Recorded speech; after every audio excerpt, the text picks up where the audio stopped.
Hello, and welcome back to the Charlian Forum. My name is Chris, and today we're going to be looking at just how different the Blue Mage job is depicted in its two appearances in the two Final Fantasy MMOs, Final Fantasy XIV and Final Fantasy XI.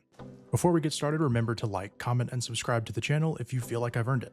Without further ado, let's jump in. First up, we're going to discuss how Blue Mage works in Final Fantasy XIV, as it's a little bit simpler between the two different showcases. Starting with the lore, Blue Mage in 14 is a bit of a mixed bag. Blue Mage is explained to hail from the New World, or Taral as we know it now, where a tribe of people known as the Wallaki have learned to manipulate Aether in a way that imitates the abilities of wildlife, allowing them to learn and copy the powers of monsters throughout the world. While strong, blue magic is also very dangerous due to the fact that you have to be engaged with the monster to learn how it manipulates this Aether, meaning that you could very well be killed while attempting to learn their techniques. Once we learn the tricks of the trade and become a blue mage, we learn of a new endeavor known as the Mass Carnival, which serves as a form of isolated content only available to blue mages. It's essentially a coliseum of sorts where the Blue Mage fights powerful enemies in front of a crowd, their roots as a showman in earlier parts of the series coming to the forefront. Speaking of which, in 14, the appearance of Blue Mage is based very heavily on the job's appearance in Final Fantasy V, where it's depicted as a sort of masked cape entertainer type. 14 leans into this appearance, with Blue Mage's signature gear consisting of a suit with a hat and mask, and their weapon of choice being a scepter or a cane. As mentioned before, unlike other jobs that learn their abilities and spells by leveling up or completing quests, Blue Mages learn their spells by stealing them from monsters that it fights. Anytime an enemy uses an ability that can be learned as a blue magic spell, the Blue Mage has a chance to learn that spell upon defeating the enemy. This encourages you to engage with monsters in the open world and form groups with other Blue Mages to tackle more difficult content to learn the most powerful spells available. Among these spells are damaging abilities, buffs, debuffs, and even an ability that allows you to mimic the role of a targeted player, giving you bonuses to healing damage or tanking focused capabilities. You can create sets of blue magic spells, and you can swap between them, making equipping and saving sets for specific events or utilities a breeze. The most unique aspect of Blue Mage in Final Fantasy XIV is its existence as a so-called limited job. At the time of writing and recording, Blue Mage is the only limited job. However, Beastmaster has been announced and is soon to be introduced, and it's also slated to fall into that classification. What this means is that Blue Mage is capped at level 80 currently, unlike the level 100 caps of the other jobs, and cannot participate in quote-unquote normal content like dungeons, duty roulettes, or PvP without a fully formed or pre-made group. This is necessary for some of the more difficult spells, which can come from encounters like trials or even raids. As a limited job, Blue Mage doesn't see a ton of play outside of groups organized specifically to run the challenges designed for Blue Mage and collect the rewards associated with them. But it does see a lot of gameplay during events that require a lot of farming, as Blue Mage is sort of uniquely poised to excel in these specific scenarios where it has multiple different ways to wipe out entire packs of enemies with a single spellcast or two, regardless of their level. So that all sounds great, but why do so many people constantly talk about how big of a downgrade Blue Mage is in 14 compared to its counterpart in 11? Well, for starters, we'll begin with the lore once again. In Final Fantasy XI, Blue Mages hail from the eastern continent of Aragia, or more specifically, the Empire of Atargon. Long ago, the Emperor of Atargon, Balran, tasked his alchemists, which are sort of like scientists, with creating the Chimera, beasts filled with the souls of multiple different monsters. He intended to use them as a type of organic weapon to release upon the Empire's enemies. Unfortunately, the combination of multiple monster souls led to a slightly unexpected result, an extremely high level of intelligence. And as a result, the Chimeras eventually organized and revolted against the Empire, eventually even killing Balran's son. In a desperate effort to hit these monsters back in a way that would hurt them, Balran gave a new order to his alchemists: attempt to create a new, powerful force for the Empire by fusing the souls of monsters and men. Originally met with disastrous results, the alchemists of Atargon finally began to see success when they introduced an unexpected source into their scientific practices: magic. And thus the first Blue Mage was born. with the soul of a beast within them, a constant struggle between their monstrous power and their mortal human souls rage against the so-called immortals. Those who learn to ride this line are granted immense power, while those who falter will transform into fearsome mind flayers, their mortal souls overtaken by this beastly power that resides within them. So that's like way cooler, right? For appearance, the drip of Final Fantasy XI's Blue Mage is absolutely unbeatable. Ottergon as a whole is clearly inspired by Eastern culture, particularly Middle Eastern cultures, and the Blue Mage's signature gear of colorful robes and turbans with a sheer face covering is just the perfect blend of mysterious, cool, and interesting to make an unmistakable silhouette and a truly unique and signature look. Their status as the Immortals, the personal guards of the Emperor of Ottergon, lends them a sort of inherent air of power and authority, and they're involved in various subterfuge and political machinations in the story of the expansions, giving them a sense of intrigue and mystique.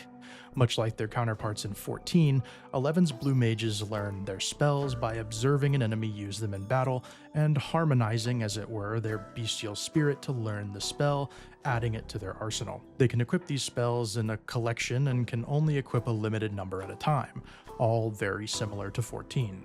However, their combat prowess varies wildly. Instead of being armed with a cane or a scepter, Blue Mages in 11 are often shown with their signature weapon, a killage, a curved sword that serves them well in melee combat. Often dual-wielding the swords, Blue Mages are the premier quote-unquote combat caster in Final Fantasy XI, just as dangerous with their swords as they are with their powerful magics. Unlike in 14, which spells you equip as a Blue Mage in 11 also has a dramatic impact on your gameplay, granting you passive effects like the ability to dual wield, casting speed, MP preservation, or even pure stats when equipped. But be aware, many of these spells also have negative effects, lowering your stats in some proportion. This give and take gives the player a ton of agency in how they build out their kits of spells. You can focus on buffing your party, debuffing your enemies, powerful physical spells for single targets, or massive AoE magical spells to kill swaths of enemies all at once. Or you can dip into a little bit of each, which gives Blue Mage a huge range of flexibility in their applications. I can hear you asking now though, why do people not like Blue Mage in 14? It sounds like the same basic idea as 11. You learn spells by fighting enemies, you equip those spells in sets, and there's limitations. Both can fit into multiple roles, and they have flexible options. What's the problem?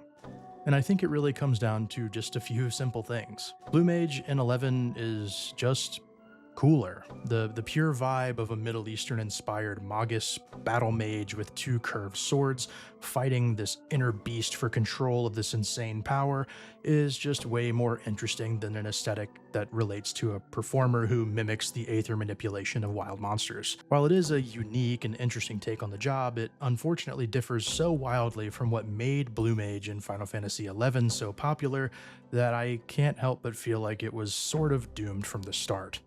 The Treasures of Ottergon, the expansion that introduced Blue Mage in 11, was the high point of the game and sort of the, quote, golden era for many who played it. The job and game at the time were remembered very fondly by all who played it. Seeing it be so not that is very disappointing on the surface. Blue Mage in 14 being a limited job also limits its capabilities, for now at least. And while Blue Mage was announced, everyone that played 11 was extremely excited. The idea of seeing the job modernized for 14 was extremely enticing. But as we learned more about what it meant being a limited job, I think a lot of people lost interest very quickly. For many in 14, devoting time to a job to level it and travel around the world to gather spells and then party with other Blue Mages to do content to get the spells that actually matter is just simply not worth their time or effort when they could be devoting that time to jobs that they can play in any content with no restrictions. However, with it being announced that Beastmaster is coming to 14 as the second limited job, and it being heavily implied that Beastmaster and Blue Mage will be able to complete content together, I think we may see a massive surge in activity for both of these jobs when Beastmaster releases. Although it's not confirmed that they can work together, so that could be an issue if it's not the case. And finally, what I would consider to be the biggest issue facing Blue Mage in 14 is that it exists completely outside of the normal design of the game. Despite its ability to be used effectively for farming or for unique achievements and unique rewards, Blue Mage is a limited job in more ways than one. 14 is designed in a way which keeps players engaged with the promise of improvement. Maybe that means improvement in your rotation, your skill, or your gear, or even just improvement on the satisfaction of getting better as a fight as you repeat it. Blue Mage right now doesn't really offer any of that. Once you've learned a spell, there's no reason to fight those mobs or do that content again. Once you've completed all the carnival stages, you'll never do them again outside of maybe weekly for the bonus and maybe doing content for the log. Once you've completed the achievements and challenges and gotten your rewards, there's basically zero reasons to continue to play the job until you need to farm a yokai event or Moogle tomestones. Even if you wanted to form parties on Blue Mage only to run content and challenge yourself, you can't, because it's always behind in levels compared to the other jobs in the game, meaning current content will always be out of reach for it. Because the job is limited in its ability to complete meaningful content, it also has limited reach and limited desire from the player base as a result. I think that allowing Beastmaster to collaborate with Blue Mage to form parties and tackle content together will make this problem better, but it may not solve it completely. So how would we solve the problem? Many would suggest making Blue Mage and Beastmaster regular jobs, but I don't think that this is the right choice. The jobs are designed to be flexible because that's what they require. Shoehorning these jobs into one of the three roles would remove all the flexibility and identity from these jobs and make them extremely bland. It would also make it basically impossible to balance with how many different capabilities they have. The reality is that in the Holy Trinity system that 14 has, Blue Mage is done about as well as it can be, and unfortunately it just isn't that interesting.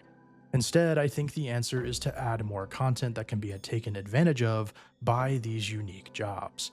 Something like the Masked Carnival is great, but it has limited stages and as a result limited rewards. Instead, what if Blue Mage and Beastmaster could team up and take on challenging limited job trials that had both unique beasts for Beastmaster to tame and a spell for Blue Mages to learn, and a currency that allowed the jobs to purchase items for customization, glamour, progression, and more. Like their own version of a deep dungeon, this limited job content could scale infinitely, presenting new challenges with every update, adding new floors to the encounter. Surely this content would have a life cycle as well, but by creating a style of content with something like randomly generated maps and layouts, again, much like a deep dungeon, you could introduce a lot of variety and replayability into the content inherently, which will at the very least make it last longer than something like the Masked Carnival. By adding desirable chase items with a dedicated currency, you create this incentive to engage with the content heavily to reach the items you want most, and because the jobs are limited, this would also be a great place to experiment with gear, having different effects and attributes that could later be migrated into the main game to help improve the gear and gameplay loop and diversity there. This is just one idea of many though, so let me know what you think. Would Blue Mage and Beastmaster be more enjoyable for you if it had a content similar to what I suggested? If you already love playing limited jobs, let me know what about them makes them so much fun for you. And with that, I'm going to wrap up today's video. Make sure to check out the video I made previously speculating about Beastmaster and what we might see for the job. I'll link it in the description below. Hopefully we get more information on plans for that job soon. Thanks for watching. Remember to like and subscribe if you feel like I've earned it, and I'll see you on the next one. Bye.